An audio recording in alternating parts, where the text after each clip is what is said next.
So hi guys welcome back to my to videos. तो इस video में दोस्तों डिस्कस करने वाले हैं यहाँ पर कुछ इंपॉर्टेंट कंपनीज को और उनसे रिलेटेड कुछ इंपॉर्टेंट अपडेट्स हैं जिसकी बात करेंगे इस वीडियो में। तो चलिए दोस्तों वीडियो की शुरुआत करते हैं। सबसे पहली कंपनी को डिस्कस करते हैं। पहली कंपनी का नाम है भारत इलेक्ट्रॉनिक्स लिमिटेड यानी कि BEL। बट इसको डिस्कस करने से पहले दोस्तों अगर आपने अभी तक चैनल को सब्सक्राइब नहीं किया है तो चैनल को सब्सक्राइब करके बेल आइकन को प्रेस कर लो और टेलीग्राम चैनल को भी ज्वाइन कर लो जिसका लिंक आपको डिस्क्रिप्शन में देखने को मिल जाएगा और पिन कमेंट में भी दिख जाएगा। और दोस्तों एक डिस्क्लेमर भी देना चाहूँगा, जितने भी कंपनी से रिलेटेड न्यूज़ एंड अपडेट्स हम लोग कवर करेंगे वो सारी न्यूज़ एंड अपडेट्स सिर्फ और सिर्फ एजुकेशन पर्पज़ के लिए, सीखने के लिए, तो इसको किसी भी तरह के इन्वेस्टमेंट एडवाइस मत समझना। आप खुद से रिसर्च और एनालिसिस भी कर सकते हैं। तो चलिए दोस्तों वीडियो की शुरुआत करते हैं। सबसे पहले बात करते हैं भारत इलेक्ट्रॉनिक्स से रिलेटेड कुछ इंपॉर्टेंट न्यूज़ एंड अपडेट्स के बारे में। सो दोस्तों अगर हम भारत इलेक्ट्रॉनिक्स की बात करें तो इस कंपनी से रिलेटेड आज के दिन देखा जाए तो मल्टीपल न्यूज़ हमें सुनने को मिल रही है। अब उन सारी न्यूज़ की वजह से आज के दिन ये कंपनी आपको फोकस में भी देखने को मिल रही थी। अब एग्जैक्ट वो न्यूज़ है क्या, तो चलिए उसकी बात करते हैं। तो देखो दोस्तों अगर हम बात करें पहली न्यूज़ के बारे में तो वो हमें ये देखने को मिल रहा है कि सेंटम इलेक्ट्रॉनिक्स और भारत इलेक्ट्रॉनिक्स दोनों के बीच में एक पार्टनरशिप हमें देखने को मिली है। और वो पार्टनरशिप कैसे हुआ है भाई, क्योंकि इन दोनों कंपनी ने एक MOU साइन किया है। अब ये जो MOU साइन हुआ है इसका बेसिकली मेन मोटिव क्या है, तो देखो ये दोनों कंपनी मिलकर अब बोल सकते हैं डेवलप करेगी किस चीज़ का, एडवांस डिफेंस इलेक्ट्रॉनिक सॉल्यूशन जो होते हैं उसका। तो अल्टीमेटली ये एक विन विन सिचुएशन है। बट ये न्यूज़ का असर आपको आज के दिन भारत इलेक्ट्रॉनिक्स में देखने को नहीं मिला होगा।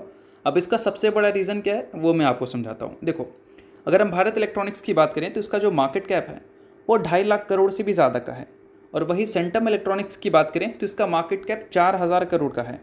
तो आप इससे समझ लो कि अगर रिलायंस इंडस्ट्री अगर एक छोटी कंपनी के साथ पार्टनरशिप करती है तो उससे रिलायंस इंडस्ट्रीज़ को बहुत बड़ा फ़ायदा नहीं होगा, बट वो छोटी कंपनी को ज़रूर बहुत बड़ा फ़ायदा हो सकता है क्योंकि वो बड़ी कंपनी के साथ मिल रही है। जब दो बड़ी कंपनी पार्टनरशिप करती है तो दोनों को ज़बरदस्त फ़ायदा होता है।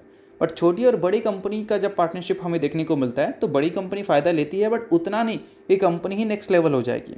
ठीक है, तो हमेशा इससे छोटी कंपनी को फ़ायदा होता है और छोटी कंपनी में ही इसका असर देखने को मिलती है। तो इस वजह से आज के दिन सेंटम इलेक्ट्रॉनिक्स तो खुश है, बट इस न्यूज़ की वजह से भारत इलेक्ट्रॉनिक्स में कुछ खास इम्पैक्ट हमें देखने को नहीं मिला था। बट इसके अलावा दोस्तों एक और न्यूज़ की बात कर लेते हैं।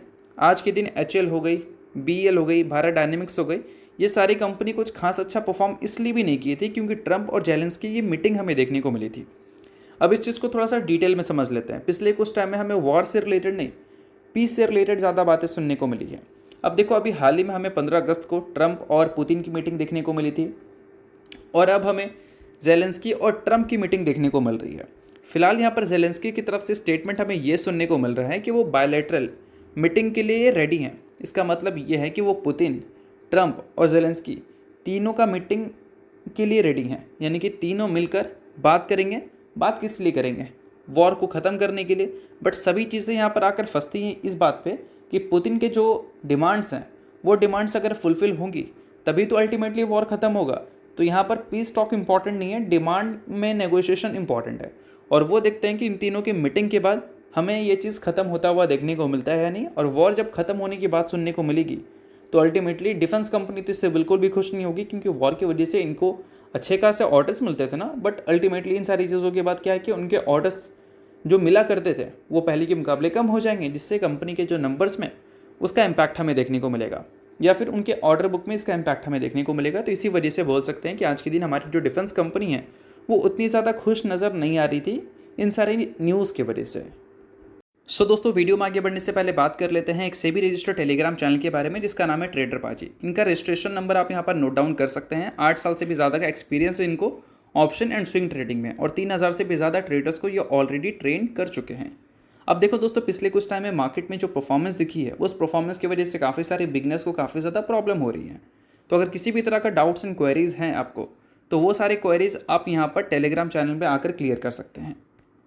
और इसके अलावा दोस्तों एक और बेनिफिट है ज्वाइन करने का, काफ़ी सारी कंपनी के जो चार्ट्स हैं उसको अच्छी तरह से टेक्निकली एनालाइज कर आपको वो यहाँ पर अपडेटेड देखने को मिलता है, तो उसका भी बेनिफिट आप ले सकते हैं। तो लिंक आपको डिस्क्रिप्शन में और पिन कमेंट में दिख जाएगा, लिंक के थ्रू जाकर आप इस टेलीग्राम चैनल को ज्वाइन कर लो।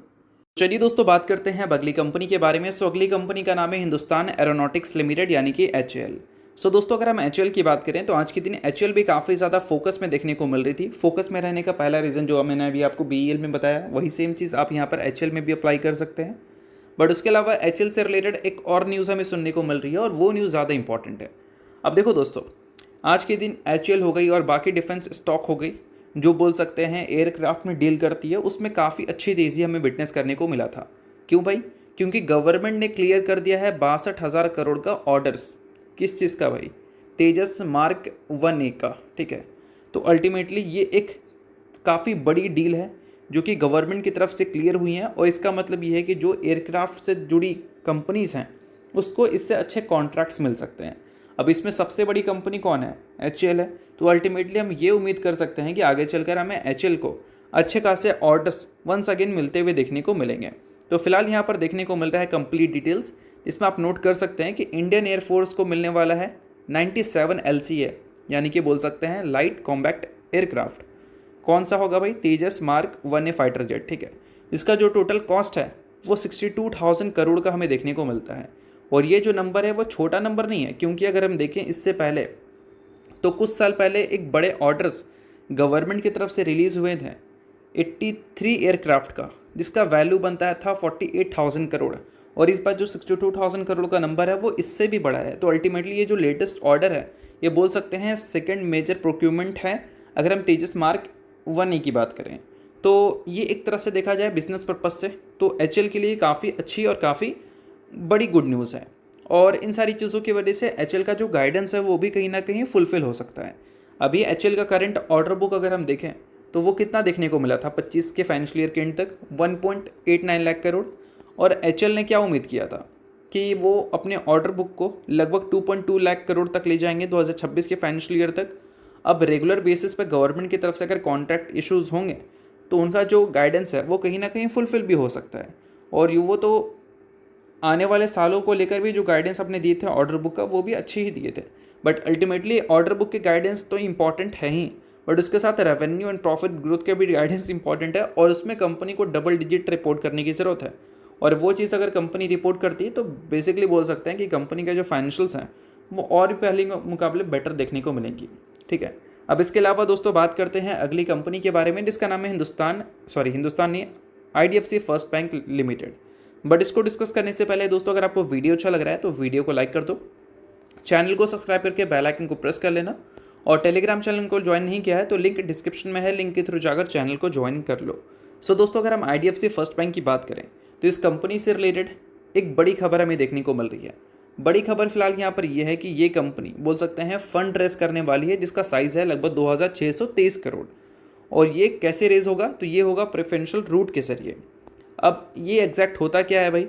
तो देखो, प्रेफरेंशियल रूट या फिर बोल सकते हैं प्रेफरेंशियल शेयर्स, जिसके बेसिस पे कंपनी फंड रेस करती है, इसका मतलब अल्टीमेटली ये है कि जिससे कंपनी पैसा ले रही है उसको कंपनी अपने शेयर्स देती है, और वो जो शेयर्स देती हैं उससे उसको क्या फ़ायदा होगा? तो उससे उसको ये फ़ायदा होता है कि अभी जिस प्राइस पे इसका शेयर है उससे डिस्काउंटेड प्राइस पे वो शेयर्स इशूज़ किया जाता है। तो अभी के टाइम पे जो शेयर्स इशूज़ करने वाली है IDFC फर्स्ट बैंक वो 73 करोड़ शेयर्स इशू करेगी, जिसका फेस वैल्यू 10 रुपये का होगा, और इशू प्राइस लगभग 60 रुपये के आसपास रखा गया है। तो उतना अमाउंट बोल सकते हैं शेयर्स का वो बोल सकते हैं इशू करेगी, जिसके बदले 2,623 करोड़ रुपए वो रेज़ करेगी। तो अल्टीमेटली ये एक काफ़ी बड़ी खबर हम बोल सकते हैं अगर आप IDFC फर्स्ट बैंक के शेयर होल्डर हैं तो इस चीज़ को आप नोट कर सकते हैं। बाकी सभी चीज़ें सिर्फ एजुकेशन पर्पज़ के लिए, तो इस चीज़ को रिकमेंडेशन मत समझना, आप खुद से रिसर्च और एनालिसिस भी चाहें तो कर सकते हैं। तो चलिए इसके अलावा बात करते हैं अगली कंपनी के बारे में, जिसका नाम है मिसेस वेक्टर।